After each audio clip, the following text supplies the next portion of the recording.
Overall जो हमारा group है, उस ग्रुप में जो स्ट्रक्चर है कि हमारे चेयरमैन हैं जो वालिद साहब हैं, फिर उसके बाद जो सरदार तनवीर साहब हैं वो प्रेसिडेंट है ग्रुप के, मैं सीनियर वाइस प्रेसिडेंट हूँ। तो हमारा एक बड़ा एक सेंट्रलाइज्ड फैमिली ओरिएंटेड बिजनेस है, जिसमें हम सारे जो बिजनेस डिविजन है ग्रुप के साथ मिलकर देखते हैं एज अ फैमिली। आपसे सब कुछ लोग ले सकते हैं। ज़िंदगी एक रोलर कोस्टर की तरह होता है, वो उतार चढ़ाव हमेशा होता है। लेकिन जो वाहिद चीज़ आपसे कोई नहीं ले सकता वो तालीम है। अगर आपके पास तालीम अच्छी होगी तो आपके पास पोर्टफोलियो नाम ना भी हो, ख़ानदान ना भी हो, आप अपनी मेरिट की बुनियाद के ऊपर, मेहनत की बुनियाद के ऊपर आगे आ सकते हैं। यही मिसाल है इस तरह की दुनिया में। इससे ज़्यादा फ़ख्र मैं आपको बताऊँ कि वालिद साहब ने तकरीबन 12,000 पाकिस्तानीज़ को रोज़गार दिया है वहाँ पे, जिसकी बुनियाद पे उनको सितारे पाकिस्तान का एजाज़ दिया गया था 2 साल पहले गवर्नमेंट ऑफ पाकिस्तान से। अकमल शादाब गुम्मन आपकी खिदमत में हाज़िर है। आप आजकल देखते होंगे कि बहुत से जो हैं वो मोटिवेशनल स्पीकर होते हैं, वो लोगों को बूस्ट करते हैं, उनका हौसला बढ़ाते हैं, उनको टेक्निक्स बताते हैं कि आप इस तरह ग्रो कर सकते हैं। लेकिन ऐसे लोग बहुत कम होते हैं कि जो खुद उनकी ज़ात जो है वो एक मोटिवेशन होती है। तो आज हम आपकी मुलाकात एक ऐसे ही नौजवान से कर रहे हैं कि जिसने बिल्कुल छोटी उम्र में बहुत ग्रो किया।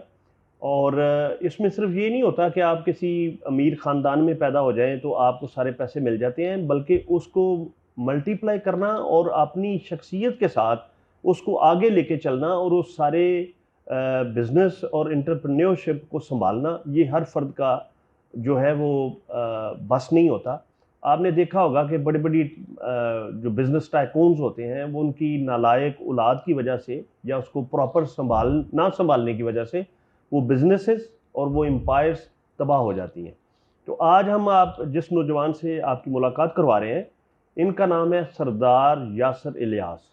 ये बुनियादी तौर पर हमारे खूबसूरत ख़ित्ते आज़ाद कश्मीर से इनका ताल्लुक़ है और ये सरदार तनवीर इलियास जिनका जो ज़्यादा पॉपुलर है, चूँकि वो पॉलिटिक्स में भी हैं, वो इससे पहले निगरान हुकूमत में भी पंजाब गवर्नमेंट के वज़ीर रहे और अभी उन्होंने आज़ाद कश्मीर के इलेक्शन में तहरीक इंसाफ की तरफ से बहुत वाइटल रोल प्ले किया है।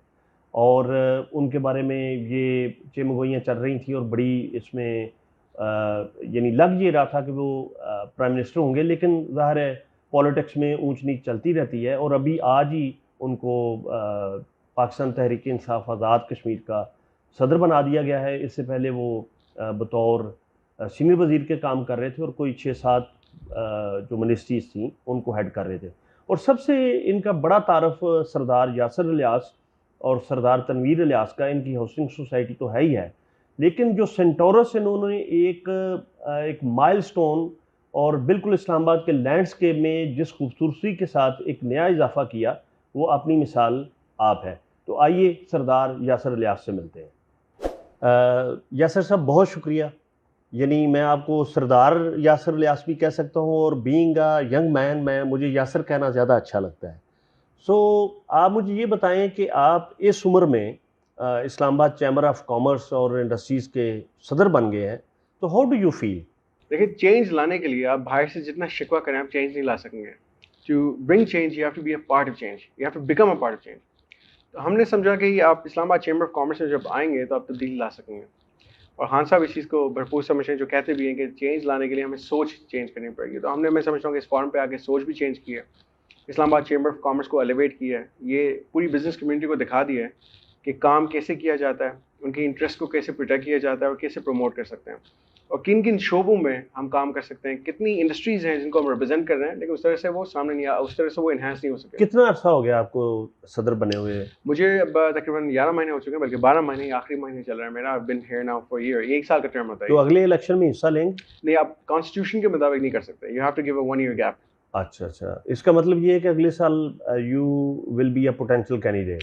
अगले साल आई कुड बी, लेकिन मैं समझता हूँ कि हमने इस पूरे फोरम को 110% यूटिलाइज़ किया है।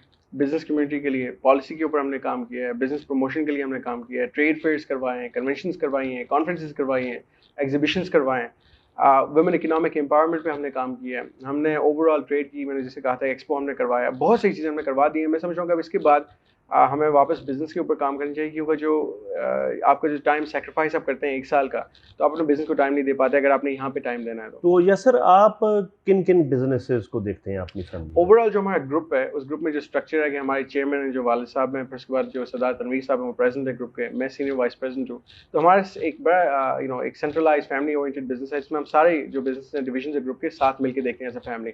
एक बोर्ड ऑफ डायरेक्टर्स है हमारा, बोर्ड ऑफ गवर्नेंस, तो उस तरह से हमारा तो यसर ये ज़रा बताइएगा कि आप मुझे बहुत ज़्यादा यंग लग रहे हैं कि वाकई बहुत यंग है? यंग में हूँ, लेकिन मैं कोशिश करता हूँ कि एक पोर्ट्रे करूँ कि I am much older than my age, वो फिर कुछ बातों से कवर हो जाती है चीज़ें। मैं हमेशा अपनी ज़िंदगी में कुछ चीज़ें अपने वक्त से पहले की हैं। जी जी। मैंने अपना एमबीए भी उस एज में किया था जब आप समझेंगे लोग एक्सपीरियंस ले रहे होते हैं। मैंने 2 साल बैचलर्स के फौरन बाद डबल मेजर किया था मैंने मार्केटिंग मैनेजमेंट में दुबई से। उसके बाद 2 साल मैंने वहाँ पे काम किया दुबई में रियल एस्टेट में, अपने बिजनेस हमारा वहाँ पे कंस्ट्रक्शन मैंने की, वहाँ पे डेवलपमेंट की। उसके फौरन बाद एमबीए के लिए यूके अप्लाई कर लिया। उनकी मिनिमम रिक्वायरमेंट 5 ईयर्स की होती है, लेकिन जाके उन इंस्टीट्यूट्स के जो डीन्स हैं उनको कन्विंस किया मैंने कि मेरे पास एम्पल एक्सपीरियंस है, मैं वैल्यू ऐड कर सकता हूँ। तो जो मेरे कॉलीग्स थे वो 30 साल के थे और मैं वाइद 22 साल का वहाँ पे लड़का था जिसने अपना एमबीए कोर्स किया और ग्रेजुएशन पे I got a commendation on the thesis. उसके बाद मैं पाकिस्तान आ गया, यहाँ पे कारोबार ज्वाइन कर लिया। 2016 में मैंने अपना पायलट लाइसेंस भी लिया और मुझे बड़ा फ़ख्र होता है इस चीज़ के ऊपर कि you should in life be an allrounder. आप कोशिश करें कि आपको सब चीज़ें आनी चाहिए। आप कितनी उम्र में चैम्बर के सदर बन गए? मैं लास्ट ईयर बना था, लेकिन मैं आपको एज नहीं बता सकता अपनी। अच्छा, गुड। तो आपने एमबीए कब किया? एमबीए में किया था 2012 में। तो आपकी उम्र का तो पता चल गया हमें। तो ये खुशी की बात है, मतलब यानी उम्र के साथ अक्ल या तजुर्बा या विजन नहीं होता, ये विजन खुदा की देन होती है और उसका असल बेहतर जो हल होता है उसका इस्तेमाल है। तो मेरा ज़ाती ये ख्याल है कि आपके ग्रुप ने बहुत अच्छा इस्तेमाल किया है। ये आजमाइश होती है कि आपके पास जो भी वसाइल हैं, अगर टैलेंट है उसको आप कैसे यूज़ करते हैं दूसरों की बेहतरी के लिए। अपने लिए तो सब जी लेते हैं, आप किसी और के लिए जी के दिखाएं, मज़ा उसमें है। तो यसर आप खुद पैदा कहाँ हुए? मेरी पैदाइश आज़ाद कश्मीर की है। अच्छा, गुड। तो आप इब्तदाई तालीम वहीं हासिल नहीं, की? मैं आ गया था कश्मीर में, पैदाइश वहाँ पे हुई थी, लेकिन उसके बाद हम आई थिंक केजी में यहाँ गया था, हम इस्लामाबाद में थे। उसके बाद फिर फ़ौरन मैं सऊदी अरब भी चला गया। 18 साल सऊदी अरब में ही तरबियत हुई है, वहाँ पे मैं अमेरिकन स्कूल में था। वहाँ वालिद साहब आपके काम वालिद करते? साहब वहाँ पे थे। वालिद साहब माशाल्लाह वहाँ पे जो अल तमीमी ग्रुप है which is one of the top 10 companies, उसके करंटली वो प्रेसिडेंट भी हैं और मैनेजिंग डायरेक्टर भी हैं, उनके बोर्ड ऑफ डायरेक्टर्स में भी हैं। अच्छा, ये तमीमी ग्रुप में आपके पार्टनर्स कोई सऊदी अरब हैं। भी हैं? ये सऊदी हैं और ये वही ग्रुप है जिसने सेंटोर्स में इन्वेस्टमेंट की थी हमारे साथ, क्योंकि अच्छा। पाकिस्तान में 2008 के यानी फाइनेंशियल माशाल्लाह ये तो बहुत आपने, यानी ये पाकिस्तानियों के लिए बड़ी फ़ख्र की बात है कि एक पाकिस्तानी एक सऊदी ग्रुप का सदर है। इससे ज़्यादा फ़ख्र मैं आपको बताऊं कि वालिद साहब ने तकरीबन 12,000 पाकिस्तानीज़ को रोज़गार दिया है वहाँ पे, जिसकी बुनियाद पे उनको सितारे पाकिस्तान का एजाज़ दिया गया था 2 साल पहले गवर्नमेंट ऑफ पाकिस्तान से। तो ये हमारे लिए बहुत बड़ी अचीवमेंट है। सरदार लियास साहब। जी जी। बिल्कुल सही। अच्छा, तो उसके बाद आपकी, यानी दूसरे लफ्ज़ों में कहा जाता है कि आप इस्लामाबादियन हैं बिल्कुल। एजुकेशन के एतबार बिल्कुल। से। देखिए हमारा एक फ़िलॉसफ़ी मैं लोगों को समझाता हूँ जो बहुत इंपॉर्टेंट है कि आज के दौर में आपको अपने आप को एक ग्लोबल सिटीज़न कंसिडर करना चाहिए। Without forgoing your own values. आप ये अंडरस्टैंड कर जाएँ कि आप एक मुसलमान हैं, आप ये भी समझें कि आप पाकिस्तान के शहरी हैं और ओनरशिप लें इस चीज़ का, फ़ख्र होना चाहिए आपको इस चीज़ का। लेकिन पर्सपेक्टिव ग्लोबल रखें ताकि आप बाकी लोगों के साथ काम कर सकें, बायलैटरल ट्रेड के ऊपर काम कर सकें। एक्सट्रीम मेंटालिटी आजकल कहीं नहीं लेके जाती, हमेशा एक म्यूचुअल कॉम्प्रोमाइज़ होता है, क्योंकि आजकल जो दौर है वो ग्लोबल है।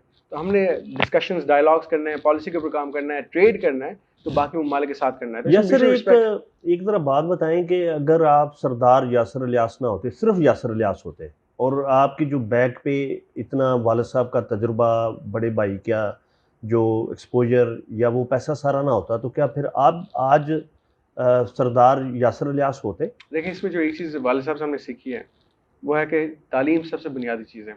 आपसे सब कुछ लोग ले सकते हैं, ज़िंदगी एक रोलर कोस्टर की तरह होता है, उतार चढ़ाव हमेशा होता है, लेकिन जो वाहिद चीज़ आपसे कोई नहीं ले सकता वो तालीम है। अगर आपके पास तालीम अच्छी होगी तो आपके पास पोर्टफोलियो, नाम ना भी हो, ख़ानदान ना भी हो, आप अपनी मेरिट की बुनियाद के ऊपर, मेहनत की बुनियाद के ऊपर आगे आ सकते हैं। कई मिसालें इस तरह की दुनिया में, पाकिस्तान में भी कई मिसालें इस तरह की, जो लोग आप सामने बिल्कुल जिनके पास बेसिक ज़रूरियात की चीज़ें नहीं थी, छत नहीं था, फिर भी वो लोग माशाल्लाह देखें CSS करके आगे आ गए हैं, ऑफिस बने हुए हैं, नेवी में, आर्मी में सर्व कर रहे हैं, बिजनेसमैन भी हैं यहाँ पे, कई एग्जाम्पल दे सकता हूँ। तो इस्लामाबाद में मुझे बड़ी दिलचस्पी पैदा हो गई है इलियास साहब में, जो आपके वालिद साहब हैं, उनकी ज़रा थोड़ी स्टोरी बताएं कि नहायत ही नफीस इंसान है, सेल्फ मेड इंसान है, उन्होंने जो भी किया खुद किया, हमेशा दूसरों को मौका दिया उन्होंने। और ये नहीं, चीज़ मतलब उनसे उनकी सीखी है। थोड़ा बताएं कि उनकी बैकग्राउंड, वो किस तरह उन्होंने ग्रो वालिद किया लाइफ में। साहब 70s में यहाँ से 60-70s में यहाँ से चले गए थे बाहर मिडल ईस्ट में, और उन्होंने वहाँ पे बड़ी मेहनत की। वो एज ए मैनेजर गए थे यहाँ से, पहले यहाँ पे बैंक में काम करते थे पाकिस्तान में, और वहाँ जाने के बाद उन्होंने अपनी जो ग्रोथ है, करियर सारा उनका अल तमीम में हुआ है।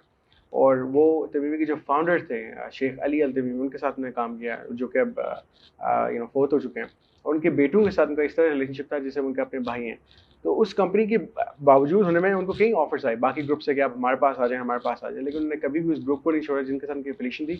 और आज वही ग्रुप है जो उनको एज अ पार्टनर लेके चल रहा है, वही ग्रुप है जिसके वो मैनेजिंग डायरेक्टर प्रेजेंट है। और ये पाकिस्तानी होने के नाते बहुत बड़ा एजाज़ है हमारे लिए, क्योंकि कई लोग गए हैं और वापस भी आए हैं। आपको पता है मिडल ईस्ट में काम करना बहुत चैलेंजिंग है, लेकिन उन्हें जो करियर ग्रोथ है उनकी, वो हमारे लिए एक मिसाल है। मैं तो उनको कहता हूँ कि आप किताब लिखें कि आपने मिडल ईस्ट में कैसे काम किया, वहाँ जो स्ट्रगल है कि वो उस ज़माने में वहाँ पे गोरे थे, उस ज़माने में प्रेफरेंस था उनका कि हम ये जो यूएस के आपके अमेरिकन उनके साथ काम करें, क्योंकि जो अरामको कंपनी है ऑयल की, मोस्टली ऑयल रिग्स मैनेज की जा रही थी। अब आप देखेंगे वहाँ पे अमेरिकन ना होने के बराबर हैं। अब मोस्टली आपको जो तबका हो या तो पाकिस्तानी है या जॉर्डनियन होंगे या इजिप्शियंस होंगे।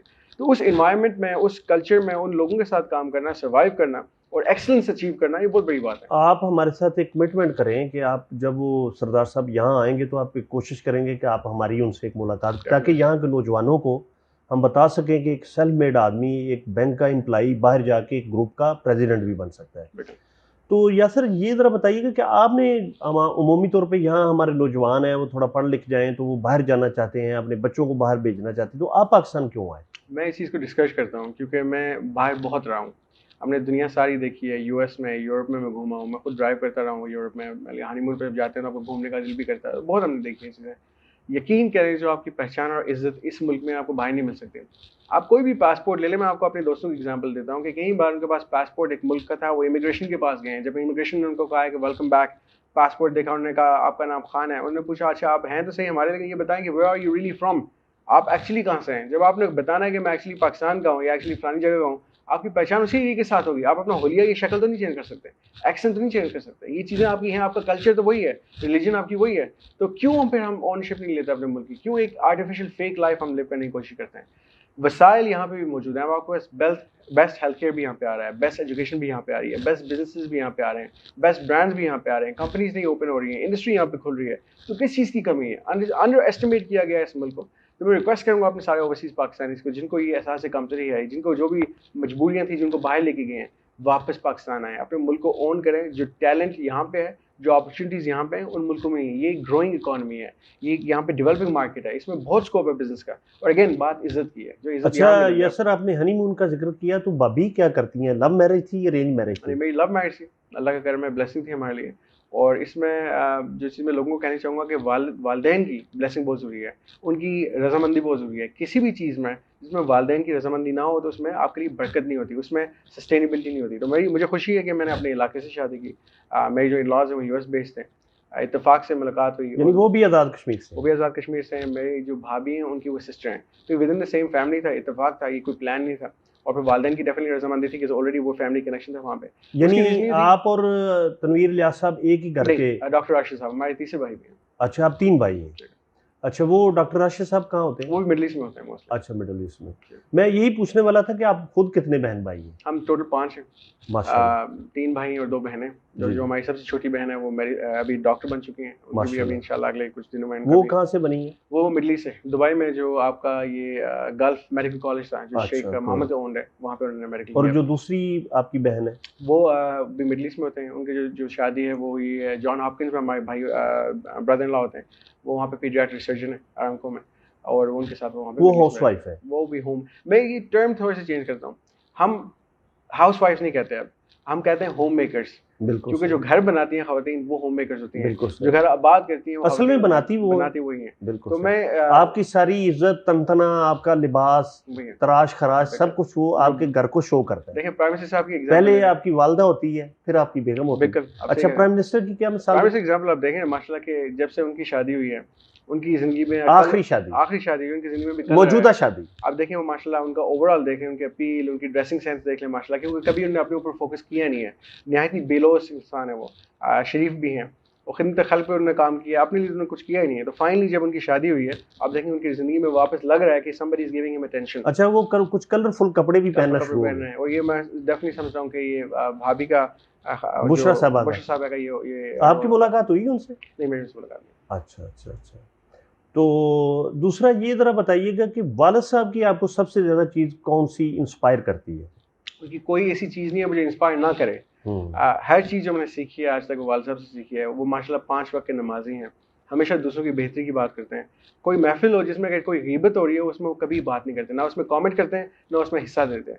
उन्होंने हमेशा लोगों को दिया है, लिया कुछ नहीं है किसी से। सख्त वालिद साहब थे या नरम मिजाज ये थे? बहुत ज़रूरी है, ये बैलेंस था उनका। मैं समझ रहा हूँ कि मैं क्योंकि सबसे ज़्यादा शरारती था फैमिली में, मेरे साथ सख्त थे, प्यार भी बहुत करते थे लेकिन सख्त भी थे। मैंने बेसिक ग्रूमिंग जो मेरी जितनी भी हुई है वालिद साहब से हुई है, इवन खाने के एटिकेट्स, उठना बैठना, बात करना, ये आप वालिद साहब तीसरे से नंबर पे हैं? मैं तीसरा नंबर पे हूँ। यानी सबसे बड़े? सबसे बड़े सरदार तनवीर साहब हैं, फिर अच्छा। डॉक्टर राशिद साहब हैं, फिर मैं हूँ।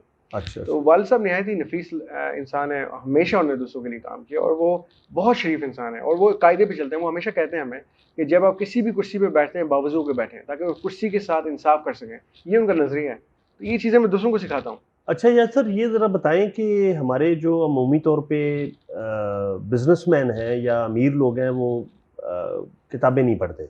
इवन एक गैर मुल्की सहाफ़ी जब नवाज शरीफ के घर में गई, वहाँ उनके जो रायविंड है, तो उन्होंने कहा कि घर बहुत शानदार था, बहुत लेविश था, लेकिन पूरे घर में कहीं किताब नहीं।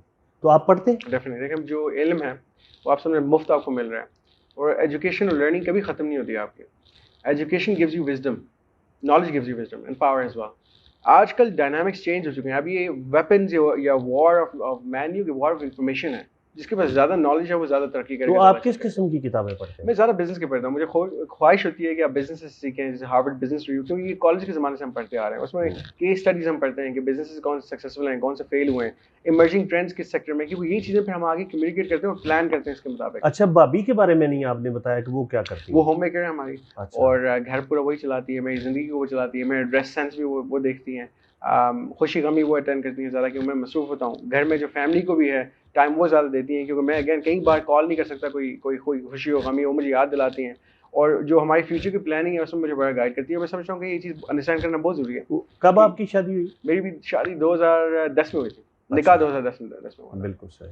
तो रुखसती उसी साल में? रुखसती हमने तकरीबन 1.5 साल बाद की थी, क्योंकि वो भी अपना कॉलेज कर रही थी यूएस में, मेरा भी एमबीए चल रहा वो था। भाभी ने क्या पढ़ा है? उन्होंने बीए किया हुआ है, बीबीए सॉरी किया हुआ है बिजनेस में। वहाँ अमेरिका से? किया हुआ। सही, गुड।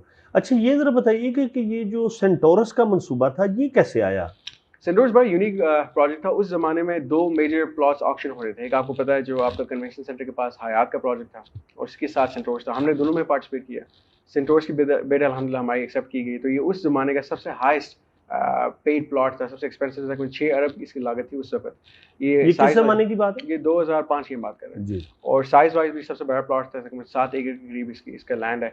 और क्लासिफिकेशन पहले से थी कि ये मिक्स यूज़ प्रोजेक्ट होगा। मिक्स यूज़ में आपने क्या देना ये आपकी मर्जी है। तो हमने सोचा कि पाकिस्तान में उस ज़माने में इस तरह का कोई प्रोजेक्ट नहीं किया गया। हमने बेस्ट फर्म को हायर किया जो कि एटकिंस थी, जिसने बुजलार बनाया था उस ज़माने में, क्योंकि वो आइकॉन था उस ज़माने का, 7 स्टार होटल। एटकिंस ने कहा कि हम इसको डिज़ाइन कर सकते हैं, मल्टीपल एडेप्टेशन, मल्टीपल कॉन्सेप्ट देखें।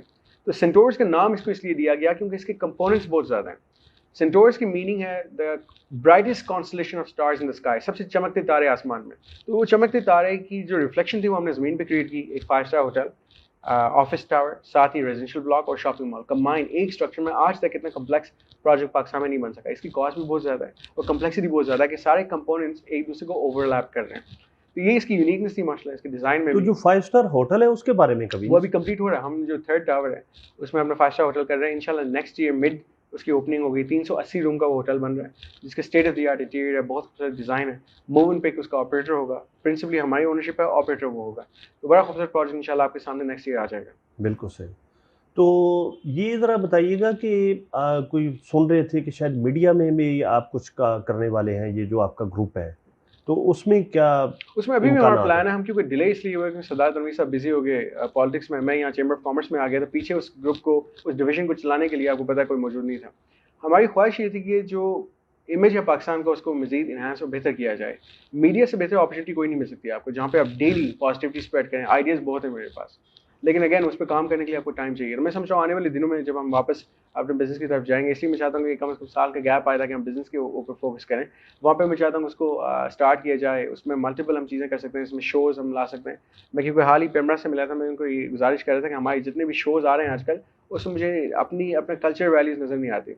जैसे मर्चुअल की बात करें, एक ज़माने में हम अपने कंटेंट की बात करें, जो मैं रिक्वेस्ट करूँगा आप सबको कि ऑनलाइन जाके देखें। अलिफ नून एक ड्रामा था, शेपर्ड एयर फोर्स का एक ड्रामा था, अल्फा ब्रावी चार्ली एक ड्रामा था, धुआं एक ड्रामा था, तन्हाइयाँ एक ड्रामा था, राहें था, अंधेरा उजाला था। ये कंटेंट था, क्वालिटी कंटेंट था, जो आप अभी भी यूट्यूब पे देख सकते हैं, आपको मज़ा आएगा। स्टोरीज थी उनकी, नेशनल कल्चर उसमें नजर आ रहा इवन फिल्म में और जो म्यूजिक था वो भी हमारा को इतना गैप गुजरा रिसेंटली देखिए आपका वार एक मूवी आई थी, कितनी हिट हुई, कितने लोगों ने पसंद की। तो इस तरह के कंटेंट आना चाहिए वापस, जहाँ पे हम इस्लाम को और कल्चर को, वैल्यूज को वापस पोर्ट्रे कर सकें।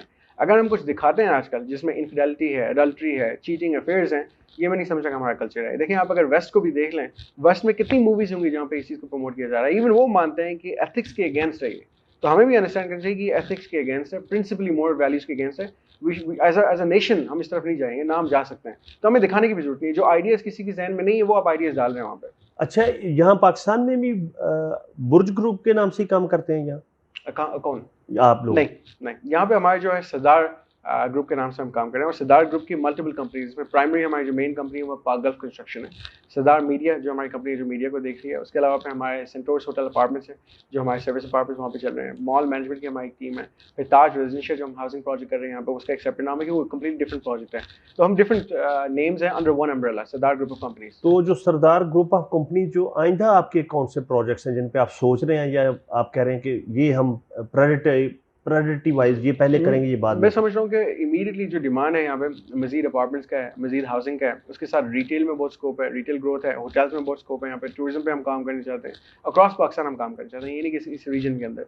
तो आने वाले दिन में आप देखेंगे हम डाइवर्सिफाई करते रहेंगे इंशाल्लाह, कंटिन्यू। तो मीडिया का जो प्रोजेक्ट है वो कब तक लॉन्च करने अब का? उम्मीद है कि मैं वापस इंशाल्लाह अपने दफ्तर जाऊँगा, तो हम वापस देखते हैं कि उसमें कहाँ पे वो स्टक अप हुआ है, क्या डिलेज हैं, उसको ऑर्गेनाइज करते हैं, कुछ मजीद हायरिंग करनी पड़ेगी लोगों की। तो पूरी फैमिली में सबसे ज़्यादा इंटरेस्ट आपकी है या तनवीर साहब की है इसमें? पूरी फैमिली इन्वॉल्व है इक्वली, क्योंकि सबका स्टेक है मीडिया में? मीडिया में तो हम मिलकर जॉइंटली देखते हैं। नहीं, मैं ये कह रहा हूँ कि होता है ना भाइयों में ज्यादा सरदार साहब को शौक था, क्योंकि सरदार साहब ने माशाल्लाह आपको पता है हम 4 लाइसेंसेस भी लिए थे, और मैं बड़ा फोकस होकर चलता हूँ। 4 जो लाइसेंसेस थे वो किस नाम से थे? हमने जो लिए थे वो हैं तो सरदार मीडिया के नीचे, लेकिन जो लाइसेंस थे, एक तो आपका न्यूज़ का लाइसेंस था, एक इंटरटेनमेंट का था, एक रीजनल लैंग्वेज का था, एक स्पोर्ट्स का था। क्योंकि वो माशाल्लाह बड़ा उनका खुला दिल है, खुला मिजाज है, तो वो जब किसी तरफ आते हैं तो कहते हैं नहीं हमने सब कुछ करना है। बिल्कुल सही। चलें, बहुत शुक्रिया यासिर साहब। लगता है कि आज की जो पहली हमारी मुलाकात है ये आखिरी साबित नहीं होगी, और आइंदा भी आपसे मुलाकात रहेगी, और हम आपको अपने मुख्तलिफ प्रोग्रामों में ज़हमत देते रहेंगे। मुझे सच्ची बात है कि बहुत खुशी हुई कि एक यंग नौजवान जो इस वक्त एक अहम ज़िम्मेदारी पे है और अपने वो लीडिंग पोजीशन में अपने बरादरी को, अपने इलाके को, अपने मुल्क को, अपनी कौम को वो आगे लेके जाने में अपना पूरा रोल प्ले कर रहे हैं। Thank you very much. My pleasure, thank you for having me.